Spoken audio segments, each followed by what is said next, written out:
Good morning. Welcome back to the Vitality Project. I'm Dr. Bob.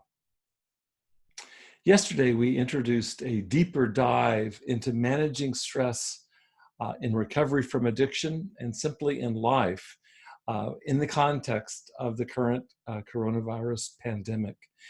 We started out yesterday by pointing out how it is that our brains, specifically the emotional center in the midbrain, how our brains are geared by nature to protect us from danger. Some biologists refer to this as fear central, right here in our midbrain. In fact, it locates in what's called the amygdala, which is literally the word almond in Latin. The reason being is that this region in our brain that routes signals for fear and anxiety is shaped just like an almond. And this almond, the amygdala, keeps us on red alert, warning us to avoid dangers at all costs.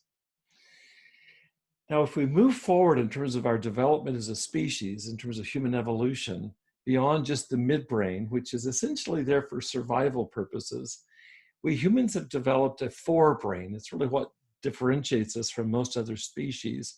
We've developed a forebrain. Sometimes this is referred to as the frontal cortex. And this is home base for our executive functioning. If you can think about it this way, it's the CEO of the body and of the brain. All planning ahead in our lives is routed through this part, the forebrain. But let me ask you a question. What happens when the forebrain doesn't have enough information to know exactly what's to be done from one moment to the next, when it doesn't know how to plan?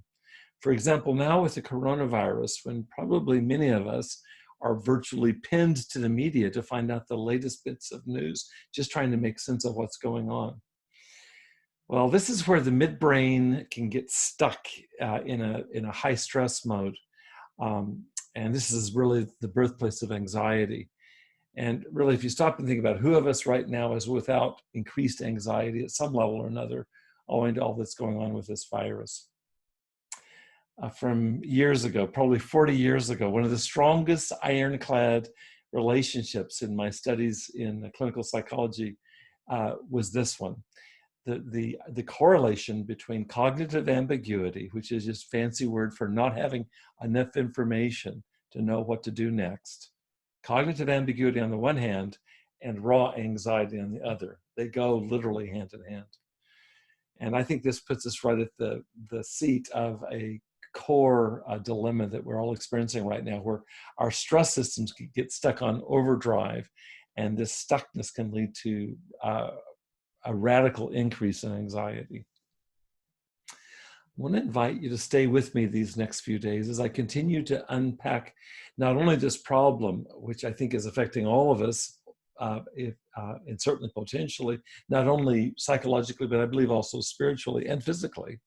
But also I want to point systematically toward some powerful potential sources of relief. So I hope you'll keep coming back, okay? I wish you a good day. Stay healthy, stay safe, and I'll see you tomorrow.